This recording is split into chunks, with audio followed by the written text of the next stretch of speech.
All right. So I know some of you perhaps are just hopping in from another virtual meeting, or probably just having a difficult day, difficult conversations with your colleagues and feeling overwhelmed.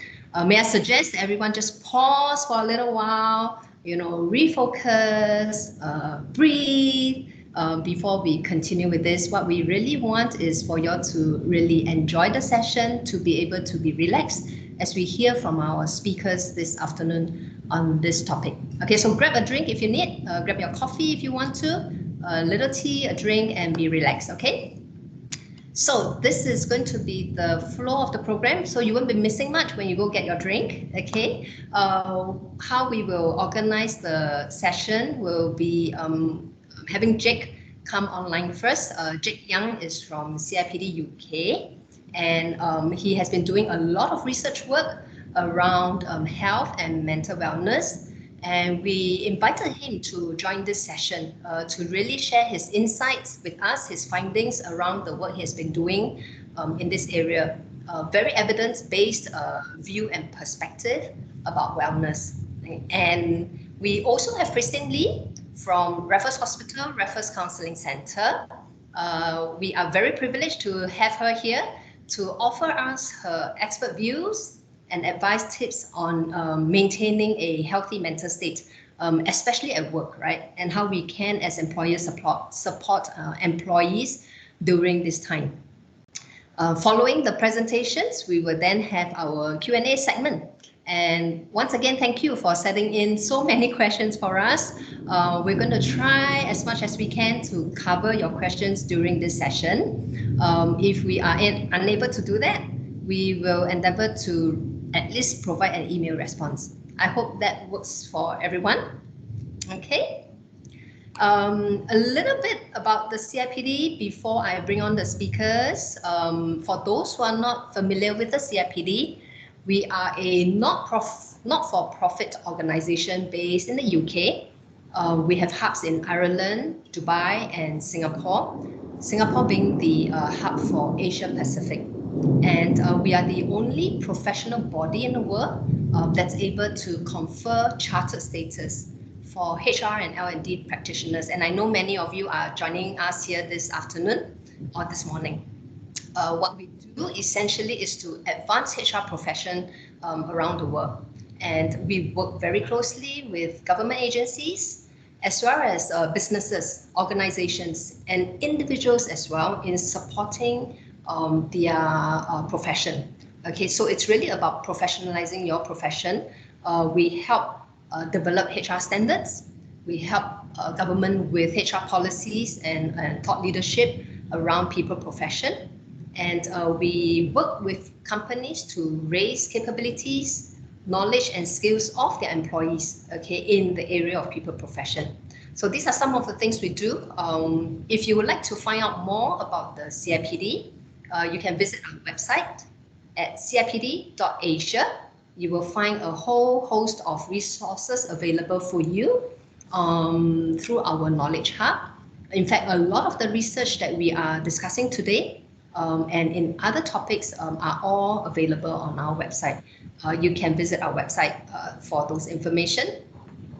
Alternatively, you can also follow us on LinkedIn page.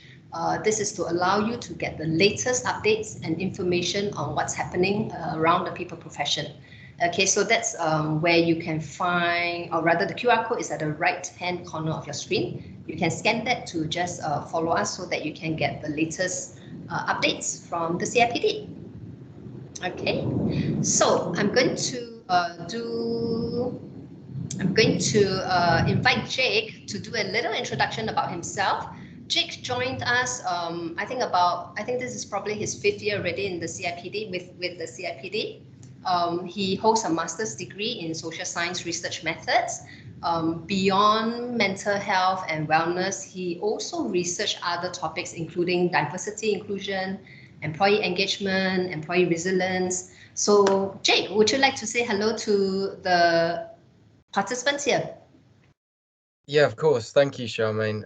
Yeah, good morning or good afternoon to most of you. It's early morning here.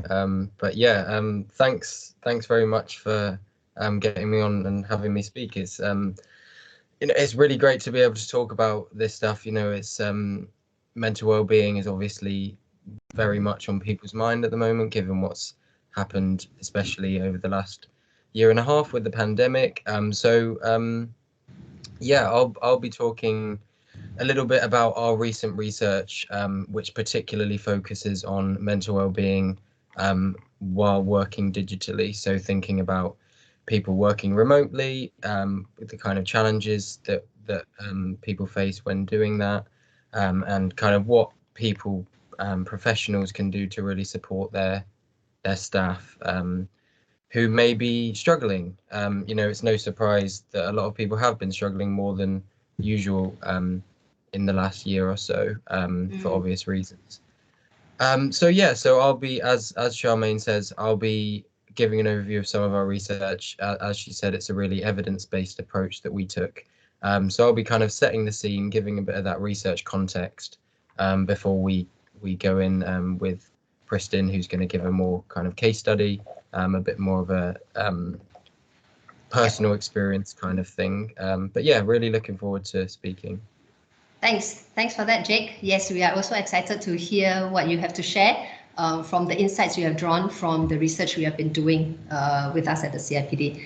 And Pristine, we are so privileged to have her here this afternoon. She is from Raffles Hospital, Raffles Counselling Centre.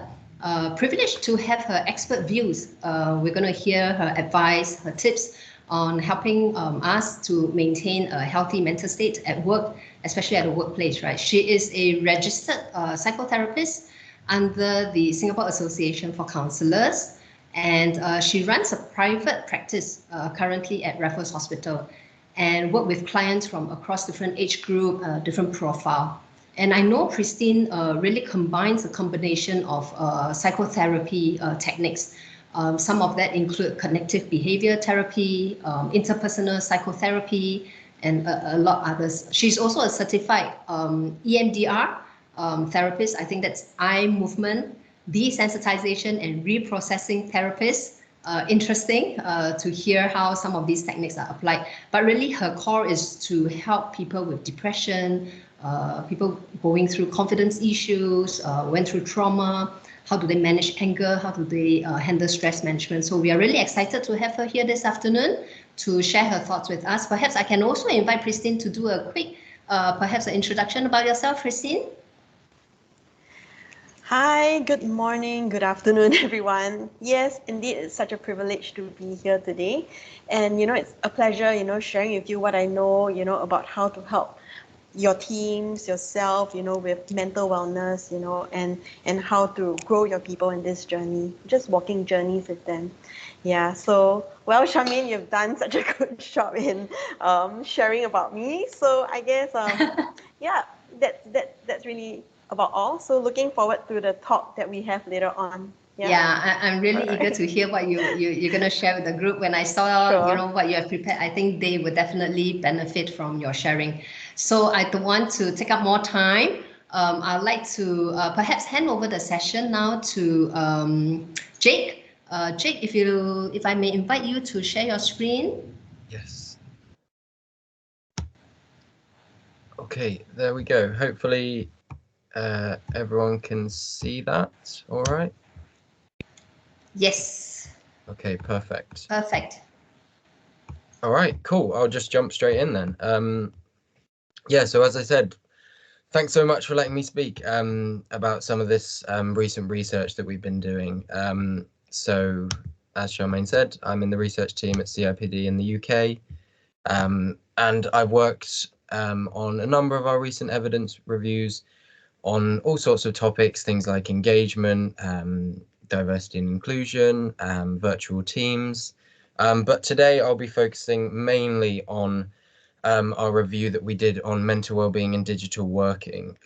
You'll see I have kept a couple of extra images on the screen here as well, which is mainly because these are the two reports that we did. So developing effective virtual teams and employee resilience are pretty closely linked to this work. They all come as a bit of a package. They're all focused on not only thinking about well-being and mental health, but also focusing on the kind of more remote side of working, which has obviously become a lot more prevalent in the last year, or has been a growing thing over decades, but has particularly increased in prevalence in the last year or so. So I would recommend having a look at those as well. They're really good reports. But without further ado, I'll get on to the mental wellbeing and digital work research that we've been doing. So for a bit of context over the past year or so, obviously with the COVID-19 pandemic, we've seen organizations make really drastic, significant changes to how they operate. And this has meant that staff have had to deal with new ways of working, as well as changes to their personal lives. And we already know that work pressure can increase during tough economic times, when employees are sometimes expected to do more with less. We know that the UK lags behind many other countries when it comes to providing a good work-life balance for staff, and the same applies for a number of countries in Asia, as you can see from the graphic, with places in particular like Hong Kong and Singapore being top in terms of overworking or poor work-life balance. So if you combine these things with concerns about health and safety, people being socially isolated, furlough, which has obviously been a massive thing over the last year and a half, and obviously beginning to return to work, it's no surprise that there's been a much greater interest in the well-being of employees during such difficult times. So what this provides us at the CIPD is the opportunity to look into the best available evidence on these ideas, so particularly well-being among digital workers. So as I mentioned, given that organisations have had to swiftly adopt new ways of working and look set to do so moving forward, continue doing so, there have been concerns about how new methods of working, particularly using digital technology, can affect well-being. So there's this idea of questioning on one side whether working remotely can provide employees with freedom to balance their working life and their home life together, or whether it kind of creates a blurring between the two, and staff feel pressure to be always on and feel kind of connected to their work and unable to switch off. So this is a really relevant time to explore the evidence in this area. So if I give a bit of context about our evidence reviews then, so at the heart of the CIPD's purpose are the principles, are the ideas of being principles-led, evidence-based and outcomes-driven. And these are key to the knowledge and the behaviours and the values that we think should underpin today's people profession. And these help us prepare professionals for what's coming and to succeed and shape a changing world of work. So what do we actually mean by evidence-based then? So it comes from the idea of evidence-based practice, and that concerns the belief that good decision-making comes when we not only think critically about subjects, but we draw on the best available evidence. So that means not necessarily relying on things such as personal experience, anecdotes, received wisdom, things that on their own aren't necessarily trustworthy. And instead, evidence-based practice draws together 4 particular sources. So that's scientific literature, organizational data, stakeholder concerns, and practitioner professional expertise. And as you can see from the picture here, it's a really clear and established process that helps us ask practical questions and make really effective decisions. So in this case, we were focusing closely on scientific literature, and professional expertise. So what we did was we conducted what's called a rapid evidence assessment. So it's basically a short systematic review that gets to the heart of the best available evidence, the most reliable evidence. So what these do is they give a really good overview and reliable summary of the current state of research in a particular area. So that was the literature side. And then we also discussed the implications of the research with 10 HR directors across 2 online workshops. So that allowed us to get professional insights and professional expertise.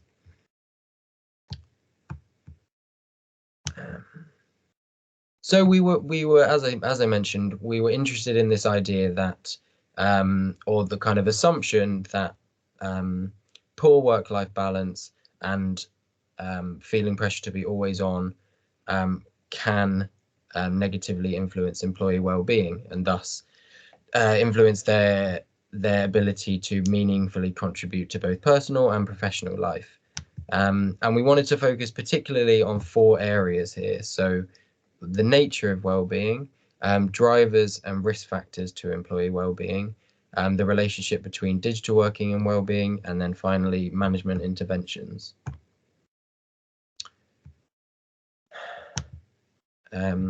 So in terms of the nature of well-being then, we find that it's more than simply the absence of mental health problems or disorders. So not being mentally ill doesn't necessarily mean being mentally healthy, as you've got to consider other positive states such as happiness and satisfaction. So like physical health, we see mental health as existing on a continuum or a spectrum. So from good mental well-being to difficult emotions, and then further down to severe mental health problems. In terms of risk factors then, this is something that's been researched quite heavily over the last few decades. And so there have been a large number of really good quality studies that have been published on factors predicting mental well-being. So what we've been able to do is get a really consistent view of a wide range of work-related risk factors and drivers of both good and bad or positive and negative mental well-being. So there are 3 of these that crop up in particular. So the first one is the nature of our jobs, which affects mental well-being in various ways.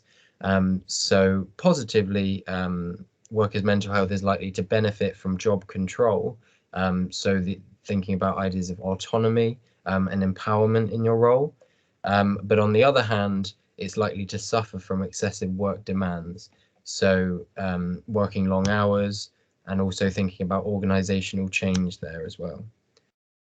Secondly, good work relationships are key, obviously, to avoiding mental health problems. So the key factors here are social support from colleagues, from leaders, which is obviously a positive influence, and then negatives. On the negative side, there's bullying and conflict. And then finally, there are a number of psychological factors that play an important role. So the main risk factors are a perceived imbalance between effort and reward, and more generally perceived injustice, and also thinking about employees' sense of coherence. So that is whether they can kind of gain a meaning from the events that happen at work, and they can manage them. So looking particularly at digital work and well-being then, there is a growing body of research on work-related technology and digital work, but it's clear that we need better quality research, at least when it comes to links with mental health.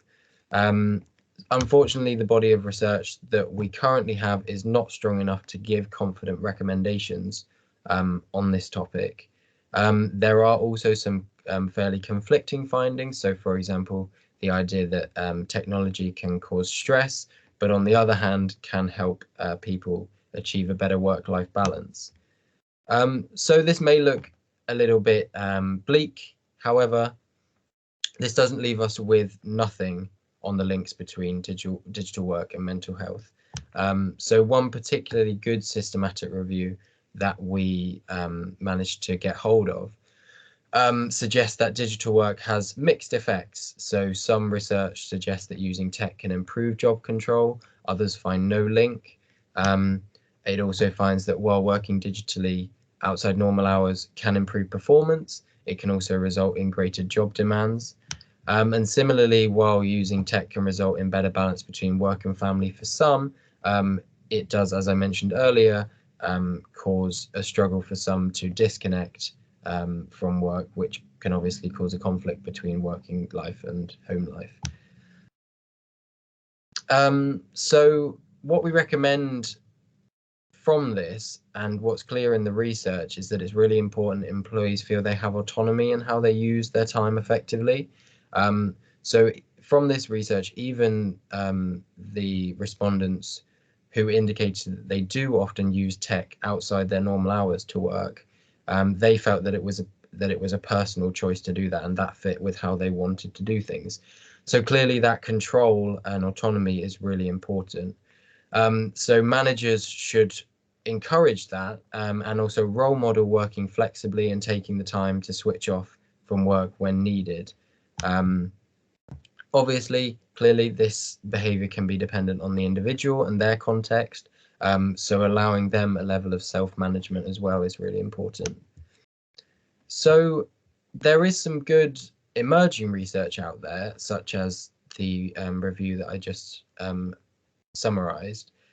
So while we wait for more of the same, we would recommend that employers would do really well to focus on how digital working in their organizations may contribute to some of those risk factors that I mentioned earlier. Pardon me. So finally, looking at management interventions then, we find that these can help reduce the risk of mental health issues. And the most impactful of these include thinking about mental health literacy, stress management, resilience training, and more contemplative things such as mindfulness. However, when we compare these to the risk factors that I mentioned earlier, we do see that the effect of interventions is relatively small. So again, we would recommend that employers would probably do more for employees' mental well-being if they targeted action at reducing those risk factors.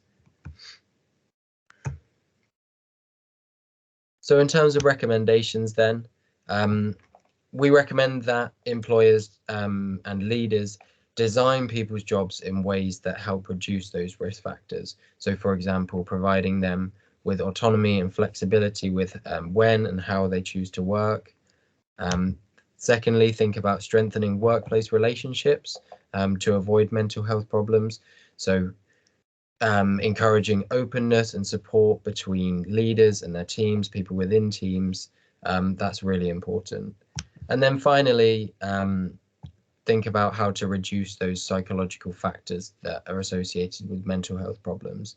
And that involves fostering a really good work climate, so ones that value rewarding employees and ensuring they feel coherence in their roles.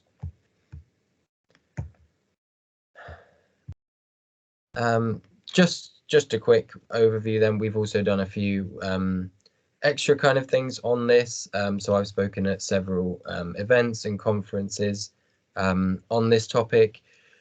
We've got a couple of lab reports on the CIPD lab, which I'm happy to link to if needed. So one of which is focused particularly on the systematic review that I outlined earlier, which looks at always on working.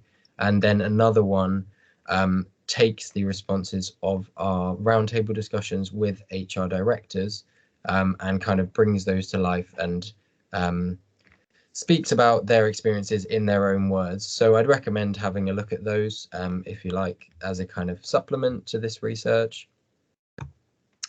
And then just to flag, we've got a number of other evidence reviews, which are hopefully all going to be housed in our CIPD evidence hub, which should be coming soon, and that will hold everything there, all our evidence reviews in their various iterations. So we've got scientific reports, we've got summaries, we've got guidance, so that should hopefully be housed all in one place. Yeah, I think that's all from me. So thanks for letting me speak, give a quick overview. Happy to answer some questions at the end of the session. But for the moment, I will pass back to Charmaine. Thank you. Thanks for that, Jake. That was really a lot of information for us. I just want to let the audience know that we will actually be sharing the slides, and more than that is also the reports. I know Jake mentioned a lot of risk factors. He spoke about it. It's not in his slides. He spoke about the intervention, the recommendations. What we will do is actually we'll share the reports with participants who have joined us at this webinar. Okay, so I thought one of the things that you first presented, Jake, in your slides was the countries that are overworked. And I saw Singapore, Hong Kong, Korea. I mean, really, we are not just countries that are overworked. We are the top cities in the world that's overworked, and that's really kind of scary. I mean, we know that, but you know, every time it comes back again with that you know, truth, it's kind of yeah, a wake-up call to remind all of us to let's remember to take care of ourselves. Yeah, so I think at this point I would like to invite Christine to really talk through with us what are some of the things that we can do, looking at the risk factors that we are dealing with every day, the stress.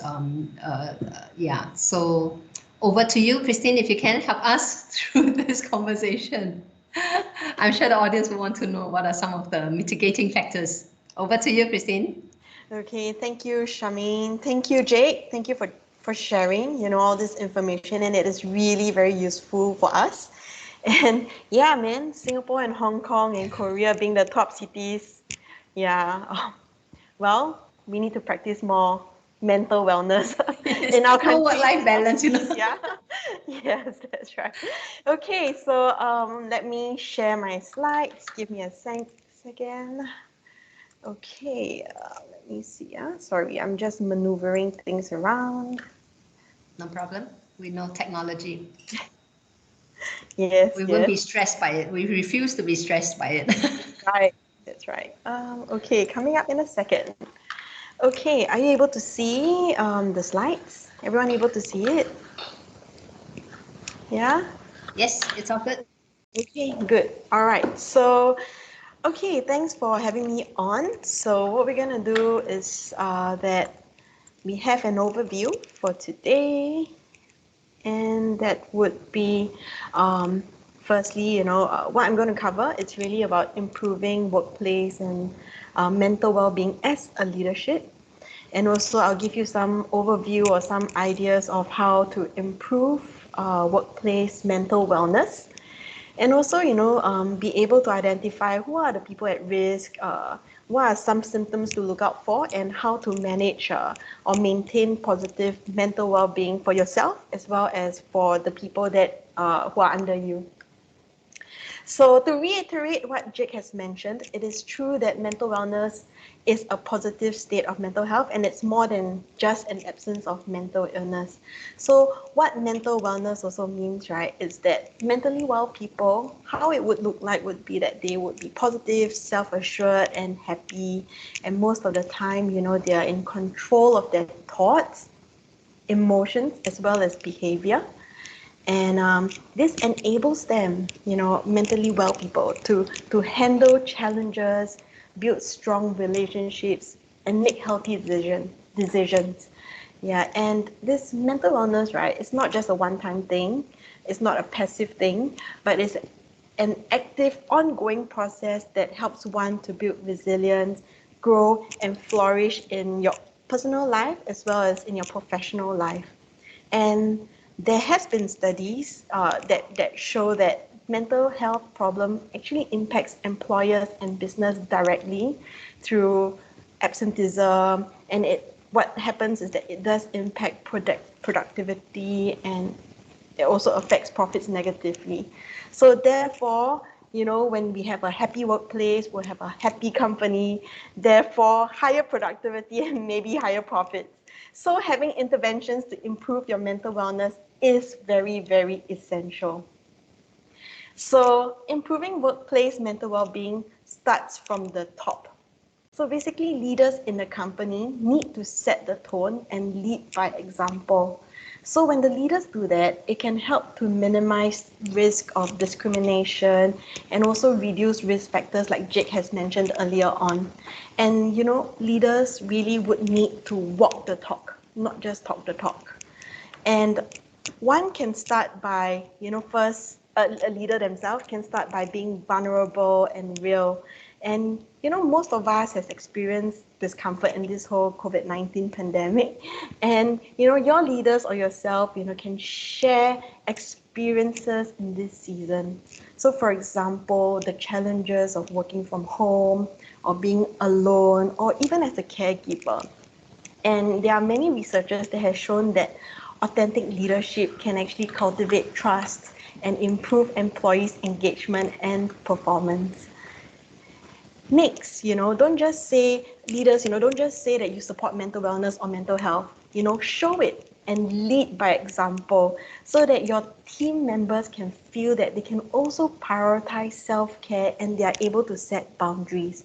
So some examples of like setting boundaries would be like, for example, don't email staff after work or over the weekends or when they're on leave, expecting them to reply the soonest. I mean, of course, understandably that, unless you're in a different time zone or you have different working hours, all right? And communicate the understanding that staff could be, resting or needing time to switch off during the time that you message them.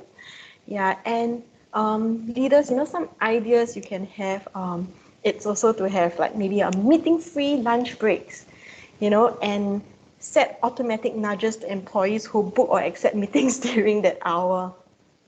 And for leaders and managers, because you care so much for your team's well-being, right? That sometimes you might forget to even take care of yourself. So, leaders and management, take time to take care of yourself. Share with the team that, you're taking a walk in the middle of the day, or like prioritizing your leave or staycation by turning off your emails or voice messages or things like that, so that you don't burn out. And thirdly, to effectively build a healthy work culture, there needs to be an alignment from the top leadership to the middle management, to the team, as well as to individuals. And the messaging and action has to be consistent throughout the whole organization.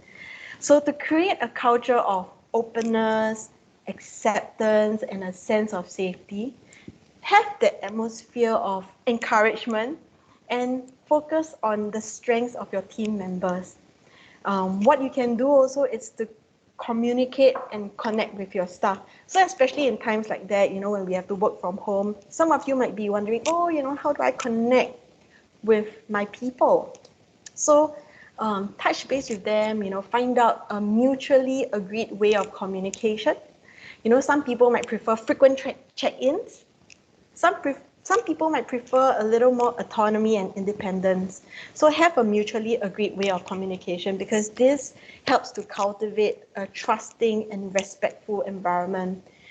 And if you can, connect beyond the, so how are you doing? Instead, you can also ask specific questions. For example, hey, what kind of support do you need? That is helpful for you. So these are some of the questions that you can actually ask your team members.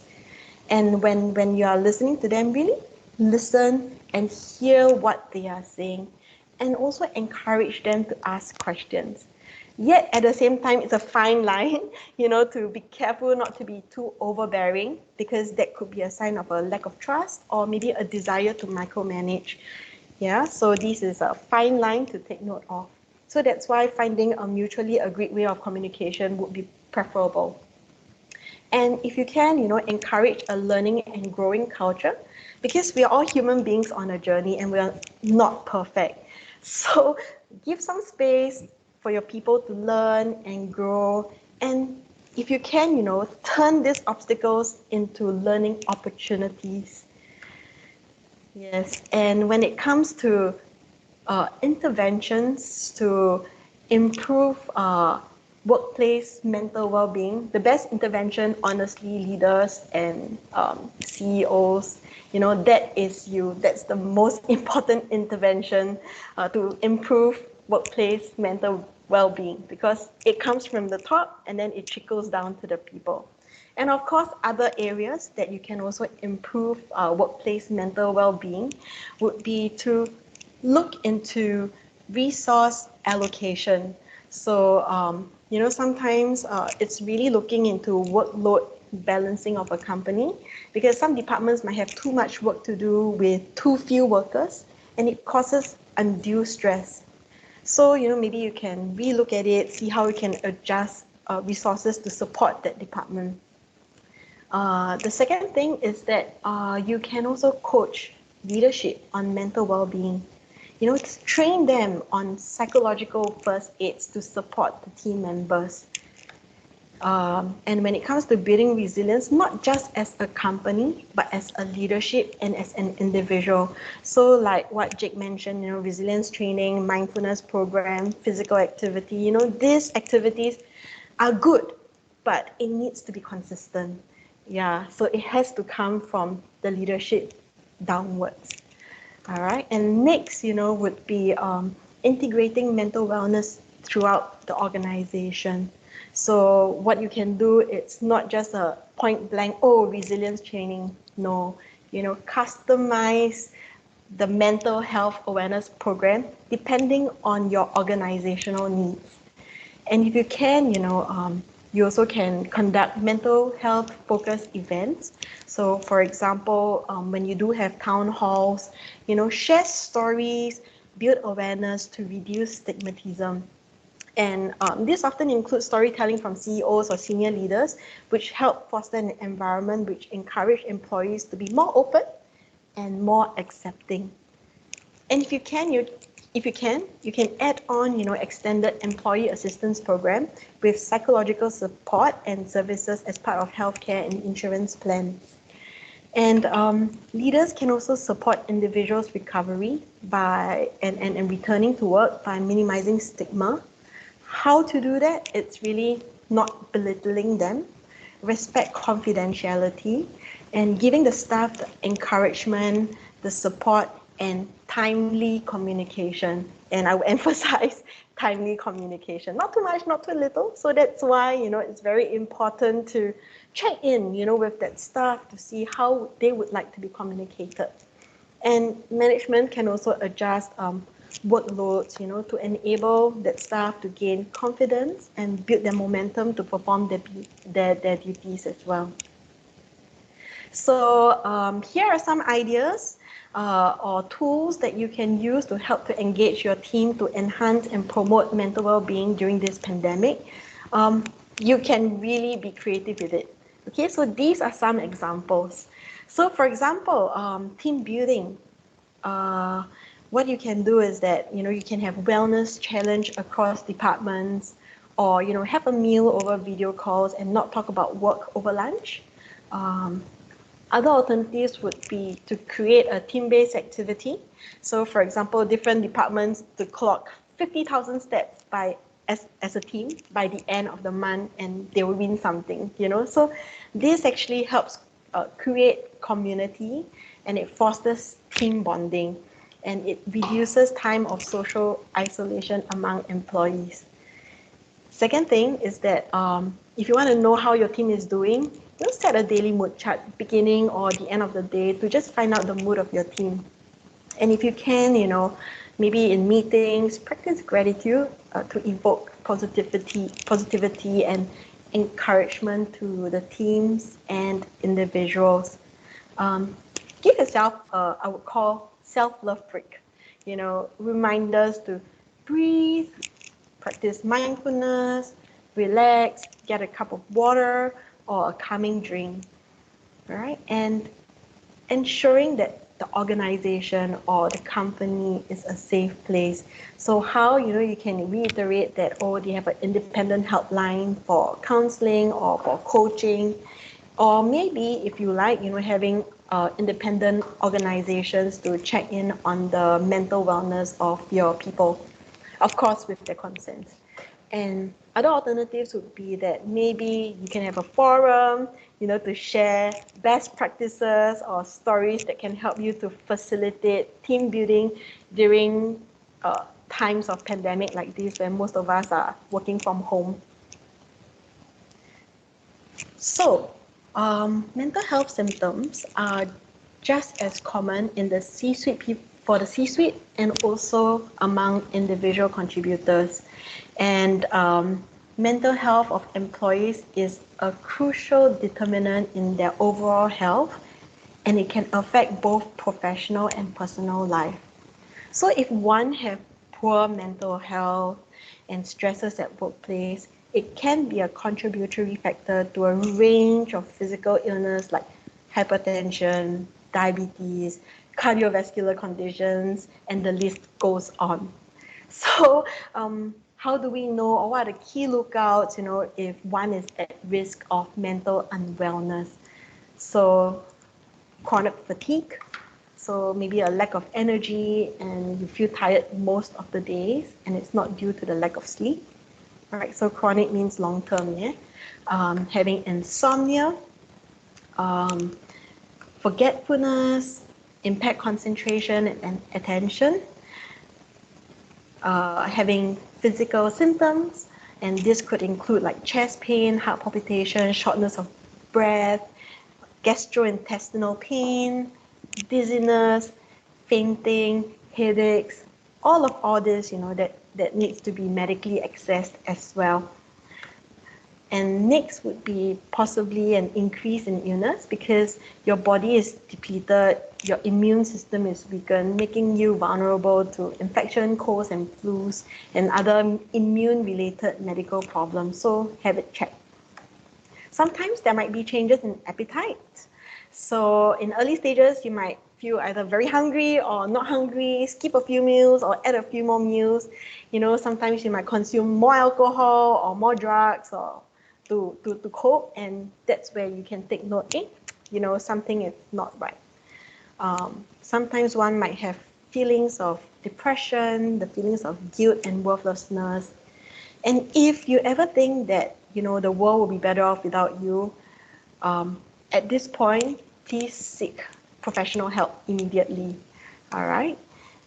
Some may experience a bit of anxiousness, like heart palpitation, worry, edginess, and this might interfere in your ability to work productively.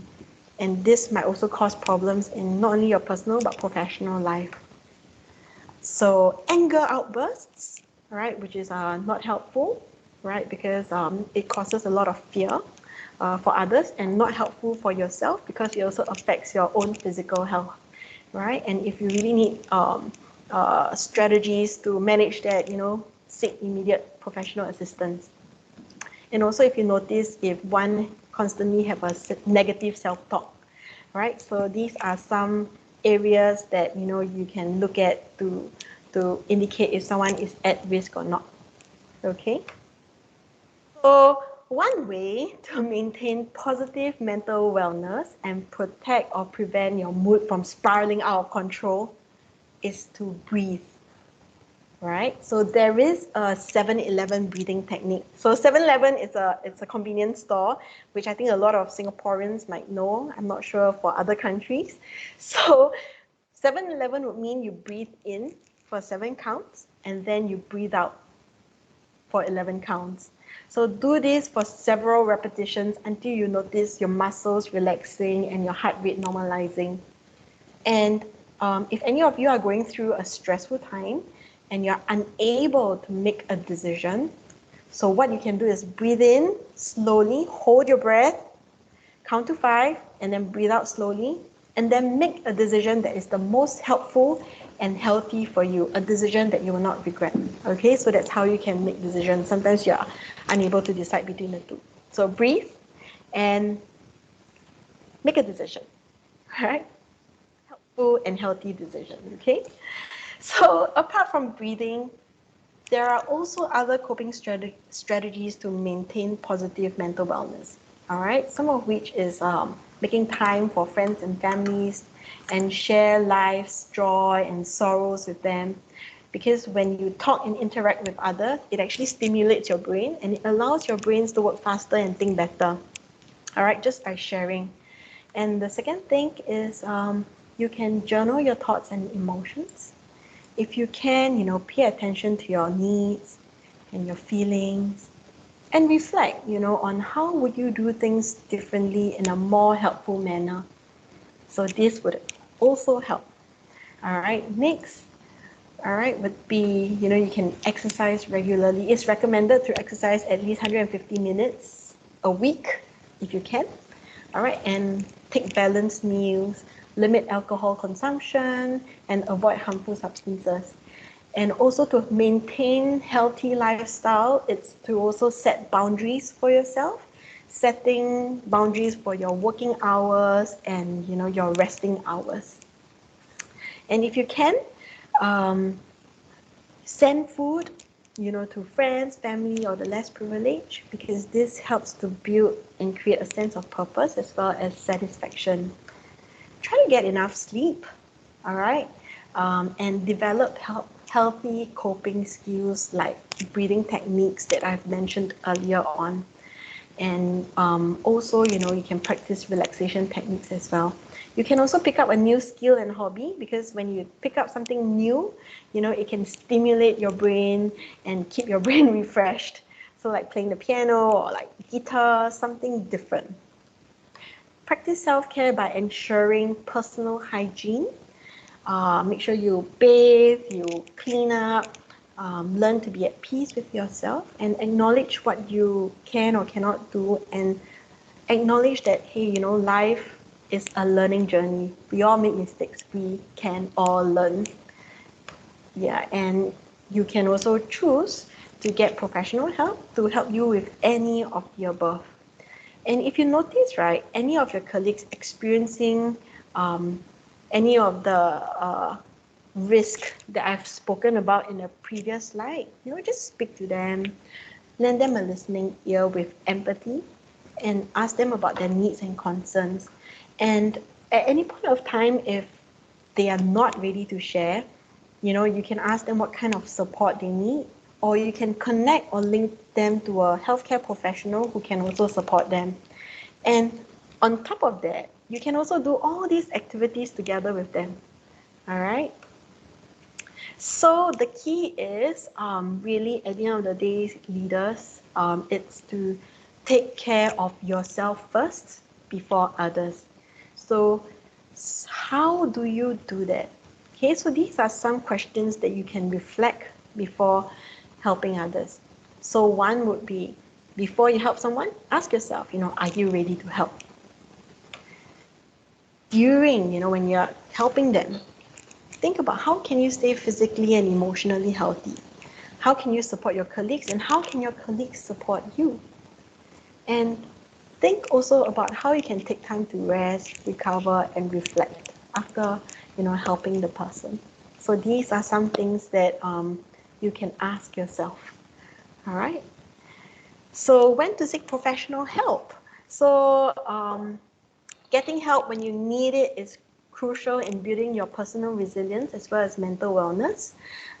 For many, using their own resources and strategies that I've just shared earlier on maybe suffice.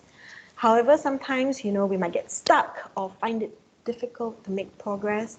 Then that's where we can opt to seek professional help to improve your mental well-being. Or if you need help to find a purpose and meaning in life, if you need suggestions or ways to manage stress, or if you need to manage some physical like gastrointestinal or palpitation kind of symptoms, or emotional symptoms like sadness, anxiety, worries.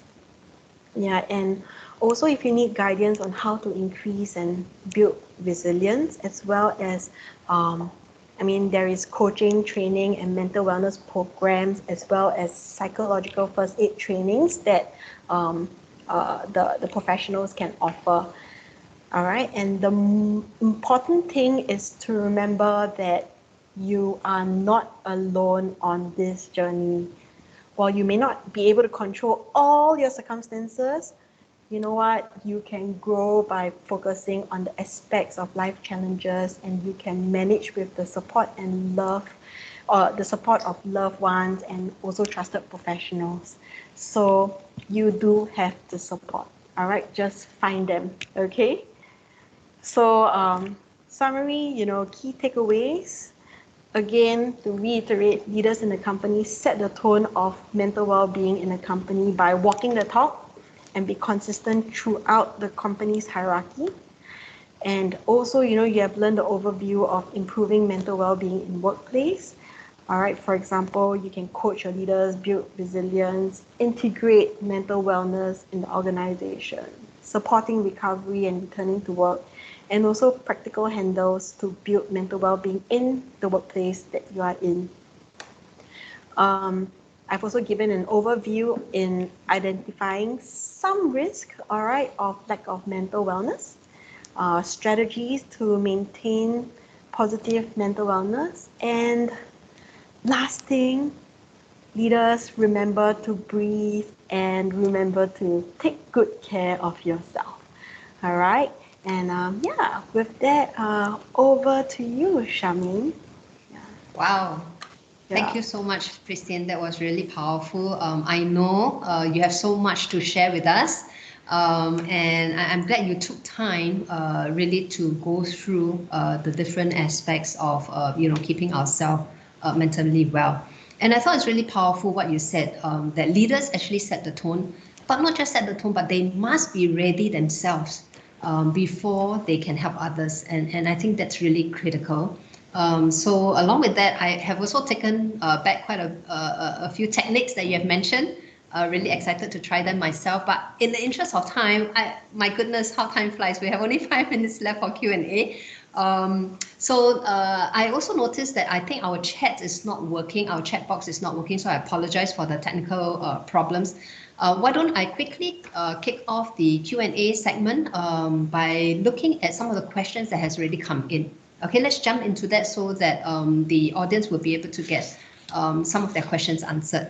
Okay, so relating to something you said earlier, getting enough sleep. I thought that's one of the tips, right? You said you need to get enough sleep. One of the question was, what's the strategy to reclaim my sleep?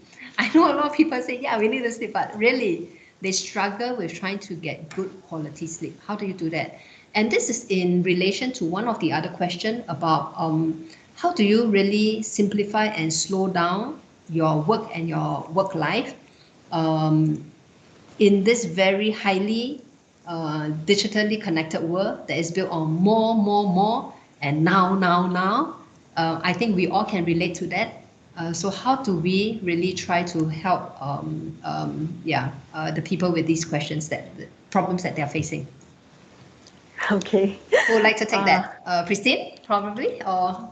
Sure. think And so. feel in to add in anything, Jake. Okay, so with regards to sleep, wow, that's a whole big topic altogether. But if I can, just probably if there's this one thing, my question is, what is causing you not to sleep, right? Is it the caffeine that you've been drinking? Yeah, so essentially don't drink caffeine before 2 p.m. Or is it because there are so many thoughts running in your head that you can't stop it? And if you can't, are you thinking about it too much? And if you are, you know what? Pen it down. And then tell yourself, okay, after I've penned it down, breathe and then go back to sleep. And then practice mindfulness if you can. And then again, mindfulness is a whole other topic together. So, you know what? I mean, yeah, that's the two nuggets in the time that we have. Okay, in that's time really that we good. have. Yeah, and the second thing is the now, more, Now, and more. Yes. You know what? We all have the control, right? You just have to take it one step at a time at the end of the day. Set smart objectives, smart, specific, measurable, achievable, realistic, and timely objectives every day.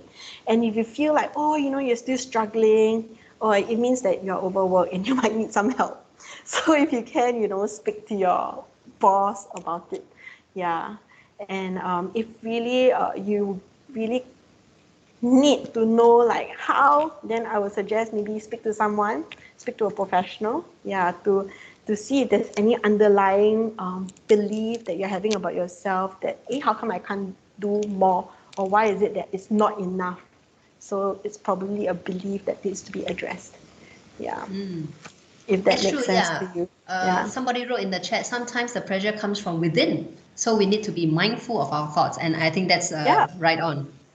Spot on. Yes, yes. Yeah. Okay, anything to add, Jake? Otherwise, I'll move on to the next question. Anything to add to? No, not really. I mean, you know, Preston focused on the kind of individual things that, yeah, like I said earlier, and as Preston said, if you need that help, you know, it's important that your manager and the leaders are able to give you that, and are able to, like Preston said, it comes from the top. If they're not doing it themselves, then that's where the problem comes. So it's really important that they are role modeling that, they're showing that it's okay to take time off every now and again, and yeah, work isn't your whole life. So I think that's really important. But yeah, that's Preston covered it all, I think. Yep. Work is just work. Work is not your whole life. That's really important to recognize and keep in mind. Okay, so let me change gear a little. Okay, I know there's some risk factors relating to the environment that we work in, and the environment that we work in now has changed dramatically. It's so different, and there were two questions that came in around along those lines. One is while work from home arrangement may be current, and transitional, there's a possibility that this can become a more permanent arrangement in the future, where working from home is a necessity. And this person wrote that the risk of domestic violence is likely to increase as well. And it's interesting because I was checking through some of the statistics. Even in Singapore, it has been reported that family violence has actually gone up 10% every month during April and December period, where we had the heightened measures. And during the circuit breaker, it has gone up by 22% during that period. So I think it's a very real problem. The question asked was, how can employers help to support employees who have been sort of victimized in such a situation? Jake, would you like to offer Yeah, sure. Yeah. your thoughts around this? Yeah, so I think it's important that employers are aware that they have a duty of care for the health, you know, the well-being, the safety of their staff, and so it's their responsibility to create really open and safe environments for their staff to work in. So that involves things like making sure the environment is open enough so people can break the silence around things like domestic abuse. I think there was a question as well on things like bullying. Obviously not exactly the same thing, but somewhat related. So, and let staff know that the organization is there to help and has policies in place that people can use if they need to seek help. And I think finally, it's important to treat each individual as an individual. Everybody's situation is different and unique. So it's really important not to make assumptions about what somebody is experiencing. And yeah, I think just generally that kind of really openness, and that also comes from managers who need to kind of not be afraid to necessarily dive into difficult topics that some people might want to might shy away from. So it's really creating an environment safe enough for them to put up their hand and say, I'm facing this problem, I need help, so. and to be able to do that. And like you said, the managers being courageous enough to have that conversation and engage in that. But I think one of the problem with that is also, are the managers trained to even have those conversations, right? So I think that's also relating to some of the questions that came in for managers who have a team of people. They are not trained. They don't even know how to help with this intervention. So any thoughts around that? Christine, would you like to, yeah, or Jake? Yeah, just jump on. I was just going to add, yeah, I think that training and guidance is really important, because if they don't feel empowered, that this is the thing, managers need to feel empowered to support their staff, rather than feeling restricted by higher ups or by policies or whatever. I think it's really important that they feel empowered, and the way they're able to do that is through understanding these things, through things like training and guidance, and that way they'll feel accountable and they'll feel responsible, and they hopefully will think or perceive that they have the ability to look after their staff. Sorry, Kristen, you go ahead. You had anything else? I think it's really good that you brought that up also, Jake. You know, like I really like when you also mentioned earlier, you know, about creating that safe environment, you know, for your team members to share, you know, if they have any challenges. And of course, training is important, right? That's why earlier in the slides, it's about, you know, coaching the leadership on mental wellness and psychological first aid. You know, how do you manage when one of your team members is down, you know, in terms of mental wellness. Yeah. Second thing is that, you know, if you do have a very big team, you know, then maybe just open up and ask the team, like, who will be interested, you know, to learn more about mental wellness and mental awareness. And then have that focus group, you know. So maybe like if you have like 15 people in your team, maybe have like about 5 people, you know, who are really interested in mental wellness programs, and then they can be the one, you know, to support the other people, and then you can come up with like initiatives to help them in terms of building their resilience as well, or that support or social support, you know, that they need. Yeah. So yeah, you don't support have that they can trust, right? Yeah, that they can feel safe in. Yeah, so don't feel like it's all on you as well, because you as a leader will also need to take care of yourself first. Then you model it, and then your people can see it, and then, you know, then it trickles down to your team. Yeah, if that makes sense. Yeah. Okay, really good. Perhaps I can just sort of put in one last question, because we're already 6 minutes past 5.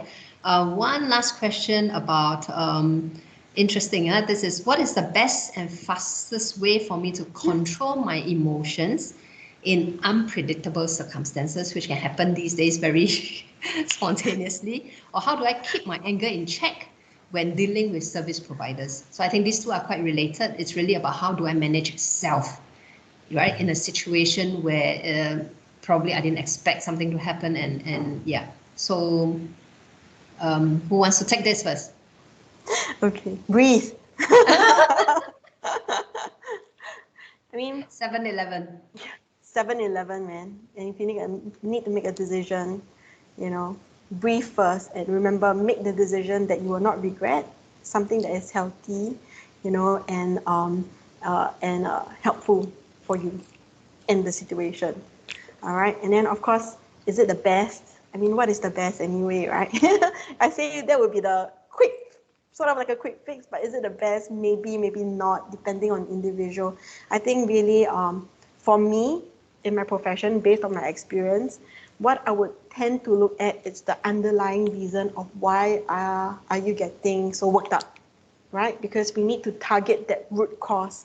Because when you identify what is the root cause of the problem, then the anger will not surface, right? So it's our thoughts that affects our emotions. All right. Yeah. So yes, I would identify the root cause of the problem first. So yeah, that would be a probably more helpful option lah. Yeah. Right, and I think that's a very wise way of dealing with the problem, really going to the root of it. Yeah, otherwise, yeah, like many people say, you're just treating the symptoms. You're just dealing with the symptoms and not really the root cause of the problem. Okay, Jake, anything to add? There's a participant asking to see if he can be unmuted so he can ask a question. Okay, I'll try to do that. I'm not sure if we can. Yeah, but perhaps while we try to manage that, any final thoughts from Christine or Jake for the audience? Final thoughts. Yeah, I mean, I think it's been, you know, we've spoken about these important things, building from the top, creating those safe spaces and open environments, and yeah, just really trying to take care and genuine care, especially when you are in positions of responsibility for people. Leaders need to use their resources and their power to do that, to put those in the kind of places that make things happen, and create these spaces, like I said. Yeah, I don't really have too much to. I think Pristin covered so many of the practical tips Right. in his session, so I don't think there's too much more to add. Okay, so Christine, before you give your final thoughts, can I ask you to address this question that we have in the chat? How do we release our stress, anxiety from our body? Because Cassandra says that she can really feel it. Are there any, apart from breathing, are there any other methods or techniques for her to be able to release that? If you can Google it up, progressive muscle relaxation. All right, so it's like you tense the part of your body, breathe in, and then slowly relax. Okay, so it releases that tension, you know, from your body. From What is your it called toes, again? Progressive. I'll type in the chat. All right. Yeah, the problem is I think we can't type. Oh. Are you able to type? We Let haven't me been try, able to use, yeah. Let me see. Okay, progressive muscle relaxation. Okay, go check it out. Yeah. Okay, great. Okay. We can type. That's great. That's one way, but again, you know, I would then emphasize like this is treating the symptoms. I would be more concerned about what's the root cause. Yeah, and really, you can do reflections on like why is it that you are stressed or anxious, you know, and how would you do it differently the next time? And it comes with a lot of practice and training, lah. Or if you want, you can seek a healthcare professional regarding this. Yeah. Okay, great. Thank you. I think we won't be able to continue the session for too long. I would like to just encourage everyone to hang on. If you'd like to connect with Christine, or if you have more questions on that, hang on. I was trying to share the slide for you to be able to at least connect with her. You can you can email her at counsellingcenter@rafflesmetro.com. Xiaoming. Yes, and we have Stuart here. I think he has a question. Yeah. Sorry. You know. Okay. I have this question. Now that we have a lot of lockdowns and restricted movement and things like that. So a lot of things has been going on through virtual. Initially when things being started virtual, everyone was so a bit excited. Some they purposely go and get special tools and things like that for this virtual meetings and discussion and things like that and so on. And then subsequently, as they go along, they find that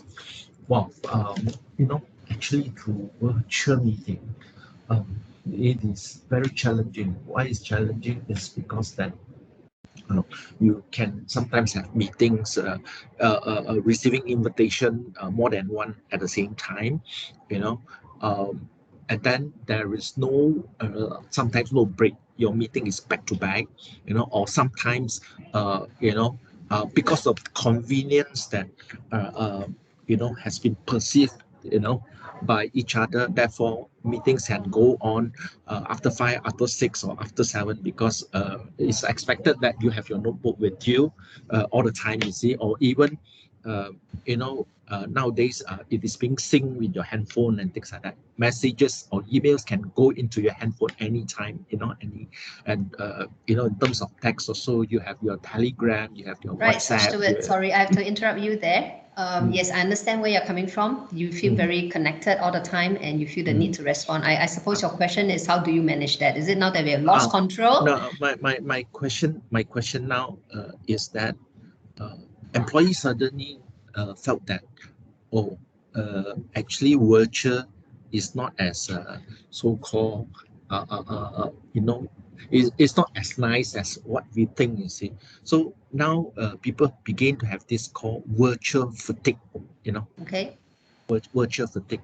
Virtual fatigue. Now, we say that, oh, during this restricted movement, we organize virtual talk and things like that, and so on and so forth.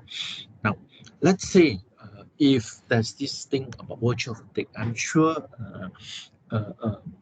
employee will look forward to other ways of how we can actually engage them, or how we can come together, in terms of networking, in terms of getting certain energy, or in terms of getting certain encouragement, see, because Okay, so it's I restricted. get it.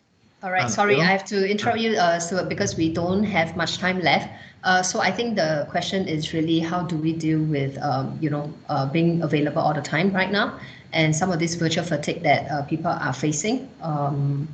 Any tips for them to handle some of these online fatigues that they're facing? Any quick comments? I guess it's the same response, right? Yeah, and so we're talking about being kind of always switched on to work. Yeah, I mean what I said before, I don't want to repeat myself too much, but taking that time, it's all about if the work culture enables that, Yeah. and that's encouraged throughout, that's what's really important. And if you're struggling yourself, hopefully your manager is supportive of that. Yeah, I don't have too much more to say on that, to be honest. Yes. I don't know if Kristen, if you have anything else. You're mute. Okay, got it. Okay, so set boundaries for yourself. I mean, like what Jake say. Yeah, earlier on, we have covered it, I think, quite extensively. How do you set boundaries for yourself? Telling your team members, sorry, I'm going for a walk, I'm taking a break now, So you lead by example, and then they follow. Virtual fatigue, I mean, go out for a walk. Yeah, and I mean, depending on the laws of your countries of how you can gather. If it's 2, then gather 2. Maybe have a meal with a person. Or if it's 5, then gather as 5. All right. But if it's a big team, then of course it's not possible. Yeah. So that would counter virtual fatigue, or half, 50-50. 5 online and 5, the other side. So yeah, there are many options. Yeah, personally, for me to get disconnected, I go for a walk. I just get off work and then be disciplined to shut down and just go for a walk. You can do that alone. You don't need a person with you even. So whatever restriction there is, I can always still have that option. So I think I will encourage anyone who feels that way to try this method as well. Okay, so I think we really have overran. I want to thank both Jake and Christine for your wonderful sharing. We really appreciate your time here. And what we're going to do is we will be sending the deck of slides as well as the recording link for the participants so that you all can also watch the recording again with your colleagues if you feel that that's important to share with them as well. So once again, thank you everyone for your participation and joining us. We will be in touch again when we have the next series of webinar on mental health and wellness coming up again, okay? So thank you. Thanks again, Christine. Thanks, Jake. Thanks, everybody. We've come to the end of the session. Thank you. Thank Thanks so you. much. Thank you.